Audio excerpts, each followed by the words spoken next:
I'll start with you. I go to the person that sees the amusement in this first. Your reaction? Well, I thought he should have been fired the day his tweets and messages became public. You can't be a member of the FBI and try to influence the outcome of an election against the will of the voters. So I think he was appropriately fired. I think his lawsuit sounds to me frivolous. He wasn't fired for partisan political reasons. He was fired because he didn't show the objectivity and neutrality required of a federal agent, particularly a member of the FBI. It's a great agency, but it lives by its neutrality and objectivity, and he violated those principles. He was appropriately fired, and his lawsuit, it seems to me, has no basis. You know, have you ever heard of a case when Strzok interviewed Hillary Clinton? Now, remember, James Comey, they didn't interview her till July 2nd. They were writing her exoneration in May of 2016. Then Comey stepped in and thought he'd be the attorney general because she, of course, was compromised after the tarmac meeting with Bill Clinton, where they only talked about children for almost a full hour, if you believe that. But did you ever hear of anyone being interrogated by the FBI that was allowed to bring in people that were also similarly, like Cheryl Mills and Sarah, help me out, the other person that was in that interview? Well, yeah, Cheryl Mills, who would have been a witness, and the others that were brought in. Look, Sean, this is the reason why Deputy Director David Bowditch fired him. And remember, when it goes to OPR, there were issues inside the FBI as well. Even with OPR, that's the Office of Professional Responsibility that was doing the review. Remember, there were a lot of people in there that were friends with each other because it's kind of like the FBI. It's like the fox guarding the henhouse kind of a thing, you know? And so there were a lot of friends. There was a lot of communications between these folks, and David Bowditch did the right thing. He saw what was going on, and it's exactly what Alan Dershowitz said. He wanted to stop the president. He talked about an insurance policy, the cornerstone of Quantico for the FBI, for FBI agents going through the process of becoming agents and serving their country and in a noble way, is to put aside all political bias, especially during an investigation. And the second reason that he should have been removed, and he was removed, was because he was having an affair. Here is a guy on the Russia desk who's having an affair with another person inside the FBI, both of them married.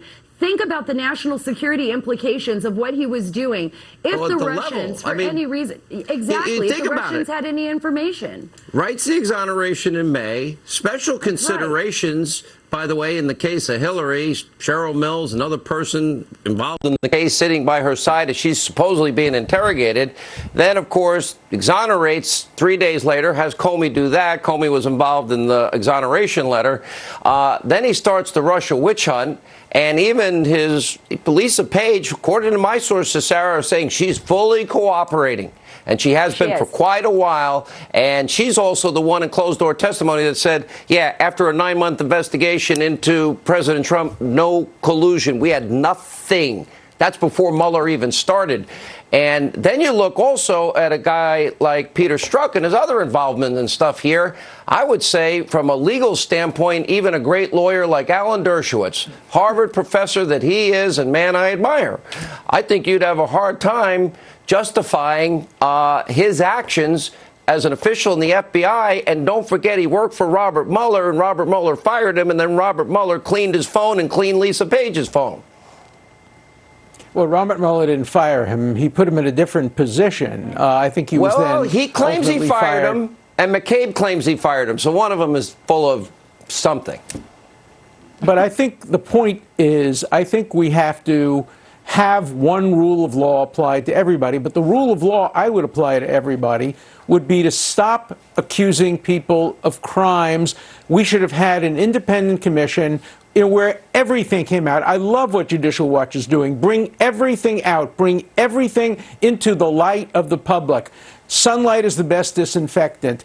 A commission would have done that. But when you have a special counsel operating behind closed doors, we only get tidbits. We get redacted reports. We get the Mueller report, which didn't contribute at all to trying to prevent Russia from doing this again. We needed a commission with teeth to be able to come up with ideas to stop this from happening in the future. Last question, Sarah, and I only got very little time here. I have my sources confirming to me tonight at very high levels. And by the way, it's not Trump. For everyone in the media, stop your obsession.